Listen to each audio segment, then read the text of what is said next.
الحمدللہ عز وجل دعوت اسلامی کے تحت اولیاء کرام کی مناسبت رکھنے والے دنوں کو نہایت ادب و احترام کے ساتھ منایا جاتا ہے۔ اس ضمن میں حضرت سید عبداللہ شاہ غازی رحمۃ اللہ تعالی علیہ کے عرس مبارک کے سلسلے میں دعوت اسلامی کی مجلس مزارات اولیاء کے زیر اہتمام عرس کے پہلے دن عظیم الشان اجتماع ذکر و نعت کا انعقاد کیا گیا۔ اجتماع ذکر و نعت سے قبل دعوت اسلامی کے جامعۃ المدینہ اور مدرسۃ المدینہ کے طالب علموں نے حضرت سید عبداللہ شاہ غازی رحمۃ اللہ تعالی علیہ کے ایصال ثواب کے لیے قرآن خوانی اور مدنی حلقوں میں نیکی کی دعوت بھی پیش کی۔ تاہم بعد نماز مغرب رکن شورا حاجی عبدالحبیب اتاری نے کرامات اولیاء کے حوالے سے بیان کرتے ہوئے کہا کہ حضرت سید عبداللہ شاہ غازی رحمۃ اللہ تعالی علیہ باب المدینہ کراچی کے والی ہیں۔ تاہم ایسا لگتا ہے کہ سمندر کے ہر کنارے پر اللہ عز و جل کا ایک ولی حفاظت کے لیے موجود ہے۔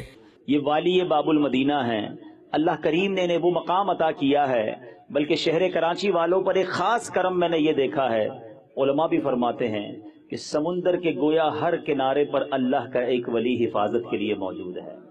آج امریکہ کے اندر طوفان آتا ہے، ملینز لوگوں کو شہر خالی کرا لیا جاتا ہے، مگر اللہ نے شہر کراچی کو ان اولیاء کرام کی برکت سے ایسا محفوظ رکھا ہے کہ بڑے بڑے طوفان آئے، بڑے بڑے جناب اعلانات ہوئے۔ اللہ کی شان دیکھیں، کہیں یوسف شاہ بابا جلوے لٹا رہے ہیں، بلکہ جزیروں پر جائیں تو بابا بٹ میں بھی اولیاء کرام موجود ہیں۔ یہ اللہ والوں کا ایسا احسان ہے باب المدینہ کراچی پر کہ اللہ نے گویا ایک حصار ہم پر قائم کر دیا ہے۔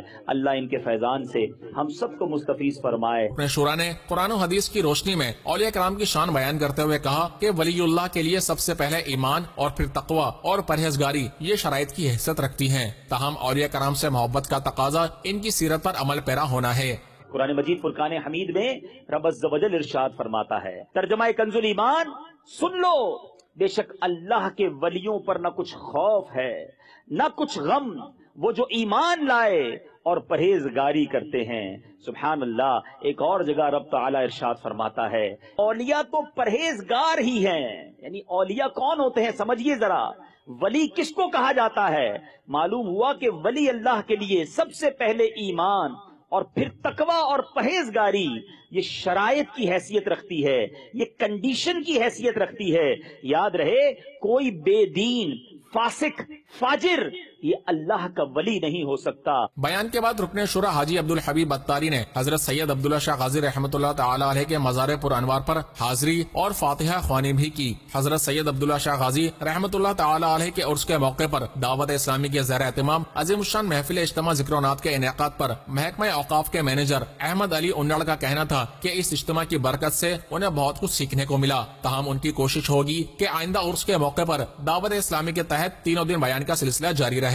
ماشاءاللہ میں خود شریک ہوا اس پروگرام میں، اور مجھے بڑی ایک دلی تسکین ہوئی کہ شاید 2-3 گھنٹے اور بیٹھتے تو ہم کچھ اس سے سیکھ لیتے۔ مزار کی انتظامیہ کے نگران زاہد حسین کا کہنا تھا کہ عرس کے موقع پر دعوت اسلامی کی جانب سے اجتماع ذکر و نعت کے انعقاد پر وہ ان کے مشکور ہیں۔ میں مزار کی عرس کمیٹی کی جانب سے دعوت اسلامی اور مدنی چینل کا تہ دل سے مشکور و ممنون ہوں کہ ان کی ٹیم حضرت سید عبداللہ شاہ غازی رحمۃ اللہ تعالی علیہ کے 1287ویں عرس مبارک کی تقریبات کی کوریج کے لیے یہاں پہ تشریف لے کر آئے، اور رکن شورا جناب عبدالحبیب اتاری بھائی نے جس انداز کے اندر اولیاء کرام کی شان، اولیاء کرام کے مزارات پہ حاضری دینے کا طریقہ اور شرعی امور کے اوپر گفت و شنید کی اور اپنے اظہار خیال کیا،